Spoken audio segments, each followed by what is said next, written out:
तो देश की बहस में हम बात कर रहे हैं बाबरी ढांचे के गिराए जाने के मामले में जो केस पिछले 28 साल से सीबीआई की विशेष अदालत में चल रहा था, उसमें 32 के 32 आरोपियों को बरी कर दिया गया है। कोर्ट का कहना है कि उनके खिलाफ पर्याप्त सबूत नहीं थे। इसी पर चर्चा कर रहा हूं। इकबाल अंसारी साहब मेरे साथ हैं जो इस मामले में वादी रहे हैं। इन्होंने कोर्ट में लंबा केस लड़ा है, इनको और इनके वालिद साहब ने। विजय शंकर तिवारी जी हैं, विश्व हिंदू परिषद के नेता हैं। मेरे साथ विवेक श्रीवास्तव जी हैं, मेरे साथ जय भगवान गोयल जी हैं और माजिद हैदरी साहब हैं। सीधे मैं जय भगवान गोयल जी के पास चलूंगा। जय भगवान गोयल जी, इकबाल अंसारी जी जो कह रहे हैं कि भाई अब तो इस मामले का पटाक्षेप हो जाना चाहिए, शायद एक अच्छी बिगिनिंग हो, आप क्या कहेंगे? ये सोच बाकी लोगों में क्यों नहीं आ पाती?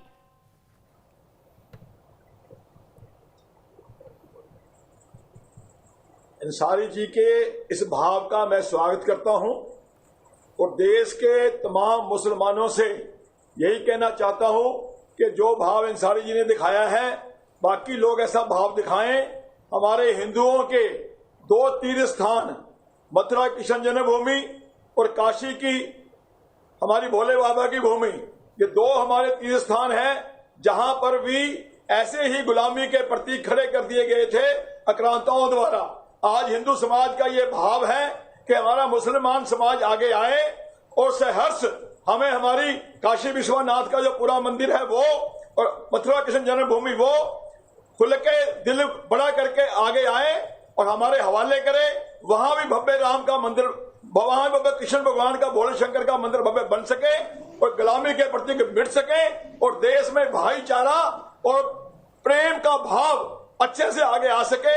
ऐसा भाव देश के तमाम मुसलमानों से मैं करता हूं और मुझे उम्मीद है कि देश के तरक्की के लिए, देश को आगे बढ़ाने के लिए अगर ये मुसलमान समाज के नेता सहयोग करना चाहते हैं तो अंसारी जी की तरह बड़ा दिल दिखा करके ये लोग आगे आएंगे।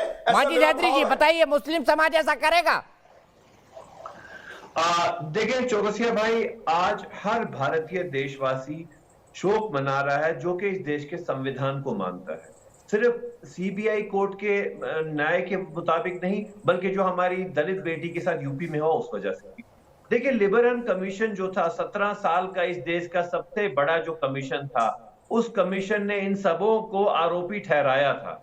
अब आज जब इनको बाइज्जत बरी किया जाता है तो मुझे याद पड़ता है कि आज एक शोले फिल्म लिखी गई है, नई शोले फिल्म लिखी गई है जिसमें सांबा और कालिया को बाइज्जत बरी किया गया है।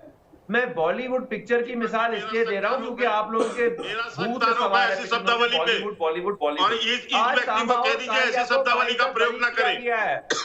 आप सुप्रीम कोर्ट को भी फिल्मों से जोड़ोगे, आप सीबीआई कोर्ट को फिल्मों से जोड़ोगे, ये अच्छी बात हो रही है। बंद कराइए, हम देश के संविधान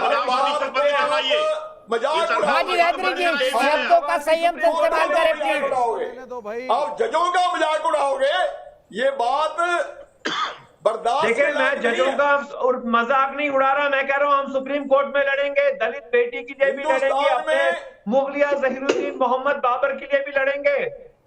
मतलब बाबर आपका वो रिश्तेदार है? मतलब माजिद हैदरी आप मान रहे हैं कि बाबर और औरंगजेब आपके रिश्तेदार हैं? दलित बेटी की बात छोड़ो, आप जो मुद्दे की बात, अरे कैसे छोड़ूं? वो इस देश की बेटी है, हमारी बच्ची है। अरे माजिद हैदरी साहब, माजिद हैदरी साहब मेरे सवाल का जवाब दीजिए। जय भगवान जी एक मिनट, माजिद हैदरी जी मेरे सवाल का जवाब दीजिए। मतलब बाबर और औरंगजेब आपके चचा, मामा या फूफा लगते थे? हमारे अजीज हैं, लखते जिगर हैं, लखते जिगर थे वो, हमारे लखते जिगर अजीज हैं। हर भारतीय मुसलमान के दिल में, हर भारतीय के दिल में औरंगजेब रहता है, अकबर रहता है, बाबर रहता है। अरे अगर ये मुगलिया बादशाह नहीं होते ना आज, तो आज इस देश में शायद कोई हिंदू भी नहीं होता। अच्छा ठीक है, बढ़िया विवेक जी, बढ़िया। विजय शंकर तिवारी जी जवाब सोच के रखिएगा। विवेक श्रीवास्तव जी माजिद हैदरी से एग्री करते हैं? अगर आप दीपक जी मैं कहना चाहता हूं यहाँ जो बाबर की संतानें हैं, जो औरंगजेब की संतानें हैं, उनको हिंदुस्तान का हिंदू अब बर्दाश्त नहीं करने वाला। बहुत बर्दाश्त हो गया। 5 लाख कश्मीरी पंडित जम्मू कश्मीर से रातों रात निकाल दिए गए। लाखों लोगों को औरंगजेब ने हिंदू मुसलमान का झगड़ा मत करिए, बाबर ने हिंदू मुसलमान का झगड़ा यहाँ मत करिए। वैसे भी डिस्प्यूटेड ढांचा वहां छोड़ के आए, वैसे भी डिस्प्यूटेड ढांचा तोड़ के आए। अरे हिम्मत हो तो बाबरी मस्जिद बोलिए ना विवेक श्रीवास्तव जी, विजय शंकर तिवारी जी, बाबर इनके जीज थे, औरंगजेब इनके जीज थे, साबित हो गया कनेक्शन। अरे वो बाबर उनका जो मर्जी रखते हो, आप सुनिए पहले, हिंदुस्तान आपके शौकीन हैं। इसलिए कहना चाहता हूँ, अरे भाई शांति की बात कर लो जय भगवान।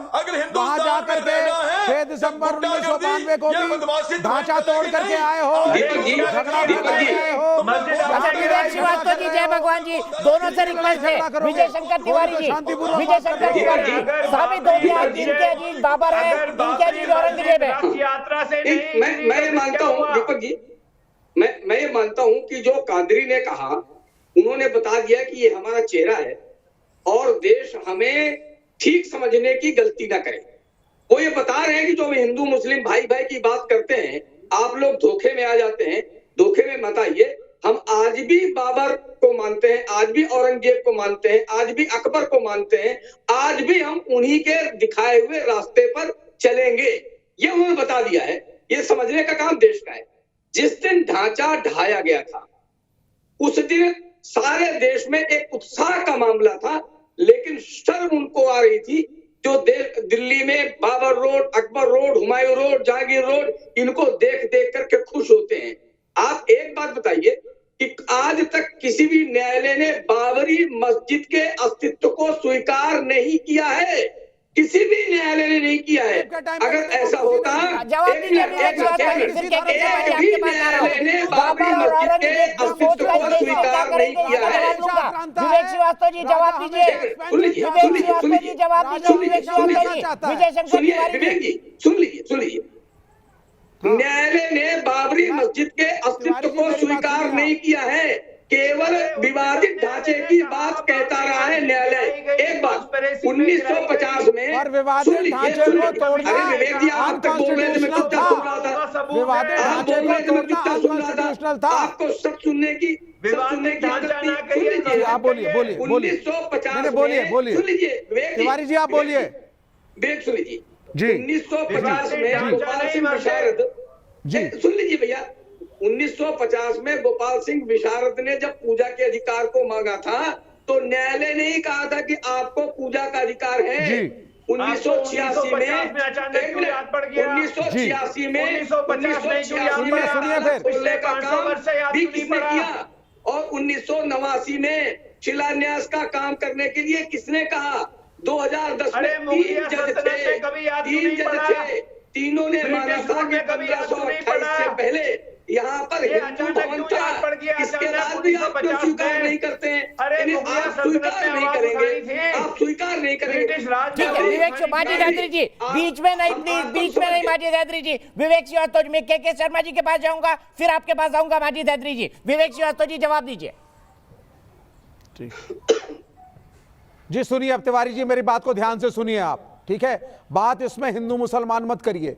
राजा राजा होता है, मैं फिर कह रहा हूं, चाहे हिंदू राजा हो या मुसलमान राजा, हर राजा आक्रांता है, हर राजा अपनी सीमाएं बढ़ाना चाहता है, हर राजा लड़ाई लड़ता है, हर राजा कर वसूलता है। आप सुनिए, जिसमें शक्ति है, अशोक सम्राट अशोक में शक्ति थी, सम्राट अशोक में शक्ति थी, तो सम्राट अशोक ने कलिंग का सर्वनाश कर दिया। सम्राट अशोक में शक्ति थी, कलिंग का सर्वनाश किया। तो इसलिए सभी राजा आक्रांता है। सम्राट अशोक शक्तिशाली सम्राट थे, कलिंग से उनकी दुश्मनी थी, वो जीते। अरे मैं विवेक श्रीवास्तव जी, मेरे सवाल का जवाब नहीं दे रहे हैं। विजय शंकर जी एक मिनट रुक जाइए, मुझे के शर्मा जी के पास जाना है। विवेक भाई मेरे एक सवाल का जवाब दीजिए, मेरे एक सवाल का जवाब दीजिए। आप ये बार बार अशोक ले आते हैं, मेरे एक सवाल का जवाब दीजिए प्लीज, और दिल से दीजिएगा, दिल से दीजिएगा। मुझे पता है आप धर्म को नहीं मानते, धर्म आपके लिए अफीम है। बॉलीवुड वाले सब वही खा रहे हैं, कोई दिक्कत नहीं है मुझे। बॉलीवुड वाले खा रहे हैं आजकल, आपकी अफीम खा रहे हैं, वो धर्म वाले अफीम वो खा रहे हैं, वो ड्रग्स में ले लेके। मैं ये जानना चाहता हूँ, माजिद हैदरी ने भी साफ साफ कहा कि बाबर और औरंगजेब उनके हीरो हैं। माजिद हैदरी का दिल बाबर और औरंगजेब के लिए धड़कता है, क्या विवेक श्रीवास्तव को भी धड़कता है? हाँ, मेरा दिल प्रजातंत्र के लिए धड़कता है, किसी हिंदू या मुसलमान। अरे जलेबी मत बनाइए विवेक भाई, मेरा नहीं धड़कता बाबर औरंगजेब के लिए। जिन्होंने हिंदुओं के ऊपर आक्रांताओं की तरह बिहेव किया। मेरा नहीं धड़कता, आप भी बोल दीजिए ना। एरिस्टोक्रेसी और राजे रजवाड़ों को मानना गलत है भैया, राजे रजवाड़ों को मानना ही गलत है, चाहे वो बाबर, औरंगजेब, अशोक, हिंदू राजा या मुसलमान राजा हो। प्रजातंत्र की बात करिए आप, 1947 के बाद आपका कॉन्स्टिट्यूशन है, आपको डिस्प्यूटेड स्ट्रक्चर नहीं पसंद है, चलिए कोई बात नहीं, हटवाइए उसको। कोई बात नहीं, 4 साल मेहनत करिए। मैं विवेक श्रीवास्तव को भारत के प्रधानमंत्री पद पर देखना चाहता हूं। 4 साल मेहनत करिए विवेक श्रीवास्तव जी। मोदी सरकार ने सब गड़बड़ कर दिया है, बेरोजगारी आ गई है, कोविड आ गया है, अर्थव्यवस्था चौपट हो गई है। आप 4 साल तैयारी करिए, प्रधानमंत्री बनिए। प्रजातंत्र यही कहता है, क्यों के शर्मा जी कहता है कि नहीं कहता है? और उन लोगों के लिए क्या कहेंगे जिनका दिल बाबर और औरंगजेब के लिए धड़कता है? आज के दिन कहता है गलत तरीके से लोकतंत्र और डेमोक्रेसी में आना भी गलत है। मतलब आप मान रहे हैं कि लेफ्ट की पार्टी गलत तरीके से ही आती थी डेमोक्रेसी में? मतलब आप मान रहे हैं कि लेफ्ट की पार्टी गलत तरीके से ही प्रजातंत्र में आती थी? गलत जो तरीके से न्याय आई है, वेस्ट बंगाल में किया, जो न्याय उन्होंने केरल में किया। बीजेपी ताकत में गलत तरीके से आई है, लोगों को भ्रमित करके हिंदू मुसलमानों का पोलराइजेशन करके आई है। ठीक है, ठीक है, के शर्मा जी बताइए क्या कहेंगे उन लोगों के लिए? विवेक श्रीवास्तव कह रहे हैं उनका दिल प्रजातंत्र के लिए धड़कता है, लेकिन प्रजातांत्रिक ढंग से चुनी हुई पार्टी भारतीय जनता पार्टी पर वो किसी भी वक्त आरोप लगाने से नहीं चूकते। तो क्या इनका दिल प्रजातंत्र के लिए धड़क रहा है और इनका दिल बाबर और औरंगजेब के लिए क्यों धड़क रहा है? देखिए दीपक जी, आपको समझना होगा थोड़ा सा, और आपसे अच्छा कोई कम्युनिस्टों को समझ नहीं सकता। कम्युनिस्टों का ये इतिहास ही रहा है, जहां जहां कम्युनिस्ट हुए कहीं लोकतंत्र है, कहीं लोकतंत्र आपने देखा चीन में है ना कम्युनिस्ट, ये उन्हीं की तो औलाद है, और कहा कि ये सोच के चलते हैं। तो ये कम्युनिस्ट पार्टी जो है जो उसमें ये उन्हीं से सीख लेते हैं, तो वहां इनको लोकतंत्र नहीं समझ में आता। भारत में और जहां पर ये लोग चलाए अपना शासन, वहां प्योर तानाशाही तरीके से चला रहे। आज केरल में कितने लोगों की राजनीतिक हत्या कर रहे हैं ये लोग। ये पश्चिम बंगाल में थे 42,000 राजनीतिक कार्यकर्ताओं की हत्या किया था इन्होंने, ये बाकायदा ये घोषित है इनकी। नहीं, ये सब हवाई किले की बातें हैं शर्मा जी। ये जो करने वाले शर्मा जी, ये सब हवाई किले की बातें हैं। 35 साल बंगाल में हम रहे, 25 साल त्रिपुरा में रहे, 10 साल मणिपुर में रहे, इतने सालों तक केरल में रहे, अच्छी सरकारें दी और आज खत्म हो गए, और आज खत्म हो गए। मजदूर और किसान की लड़ाई लड़ी है और आज खत्म हो गए। आपकी तरह मजदूर और किसान की लड़ाई लड़ते हैं हम, और देश के लोकतंत्र को खतरा यदि आज की देश नहीं, लोगों को भ्रम में आप डालते हैं शर्मा जी। ये हिंदू मुसलमानों को लड़वा करके लोगों को आपकी पार्टी भ्रम में डालती है। हम आज भी गरीब किसान और मजदूर की लड़ाई लड़ते हैं और उसी की बात करते हैं और उसी को लाल सलाम करते हैं। गरीब मजदूर को लाल सलाम करते हैं। अच्छा, आखिरी सवाल मेरे पास वक्त कम है। के शर्मा जी, मेरे आखिरी सवाल का जवाब दीजिए। प्रजातंत्र की बात तो इन्होंने कर ली, इनका दिल प्रजातंत्र के लिए धड़कता है, लेकिन प्रजातांत्रिक ढंग से चुने गए भारतीय जनता पार्टी पर आरोप लगाने का कोई भी मौका नहीं छोड़ते। प्रजातंत्र के लिए धड़कने वाला दिल उन लोगों का क्या करेंगे जिनका दिल आज भी माजिद हैदरी जैसे लोगों का, जिनका दिल आज भी बाबर और औरंगजेब के लिए धड़कता है। धर्म के नाम की राजनीति करती है, राम के नाम की रोटी खाती है, राम मंदिर के नाम। अरे आप भी रोटी राम के नाम की खा रहे भाई, इसलिए हम राम के नाम पर रोटी नहीं खाएंगे, हम सेवा करेंगे, गरीब किसान की सेवा करेंगे, सत्ता में आए चाहे ना आए, एजेंडा से नहीं हटेंगे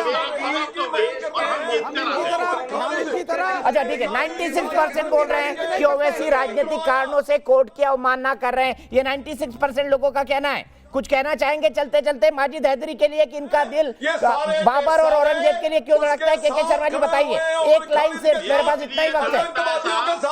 आज भी उसी तरह का देश में अराजकता फैलाने, ये अलगाववाद फैलाने, अराजकता फैलाने का ये सुपारी लेके बैठे हुए लोग हैं। ये पाकिस्तानियों के इशारों पर जो है और उनके जो है षड्यंत्रों के इशारों पर। अरे कोई पाकिस्तान चाइना नहीं है, भारत का मुसलमान भारत का है, भारत का मुसलमान भारत का है, चीनी का कोई पाकिस्तानी यहाँ नहीं है, कोई देशद्रोही भी नहीं है, कोई एंटी नेशनल नहीं है। अच्छा ठीक है, मैं यहीं पर रुकूंगा, ब्रेक लेना है मुझे, ब्रेक लेना है, लेकिन चलते चलते एक अच्छी बात कह के जाता हूँ। मेरी माँ हमेशा कहा करती थी, मैं फिर कहता हूं, ओवैसी राजनीतिक कारणों से कोर्ट की अवमानना कर रहे हैं। 96% देश की बहस के दर्शक ये मानते हैं कि ऐसा करते हैं ओवैसी सिर्फ अपनी राजनीति चमकाने के लिए। पैनल को एक बार फिर से दिखाइए। चलते चलते मैं क्लोजिंग कमेंट चाहता हूं। विवेक श्रीवास्तव जी, मेरी माँ मुझे बचपन में बहुत समझाया करती थी और बड़ी किस्से सुनाया करती थी। हर माँ सुनाती है, शायद आपकी माता जी ने भी सुनाया होगा। जाहे विधि रखे राम, ताहे विधि रहिए, खुश रहिए, प्रजातंत्र का सम्मान करिए और प्रजातांत्रिक तरीके से लोगों की आलोचना करिए, बिल्कुल, पर उनके लिए का सम्मान होगा। बिल्कुल ठीक, बिल्कुल ठीक। तो मैं ये कह रहा हूं कि ये देश राम के इशारे पर ही चलता है, ये दुनिया राम के इशारे पर ही चलती है, और जैसा राम रखना चाहे वैसे हम रहेंगे और सब कुछ अच्छा होगा। मैं बड़ा आशावादी हूं। मेरे लिए आधा गिलास अगर खाली है तो आधा गिलास में उम्मीद भरी हुई है। एक ब्रेक।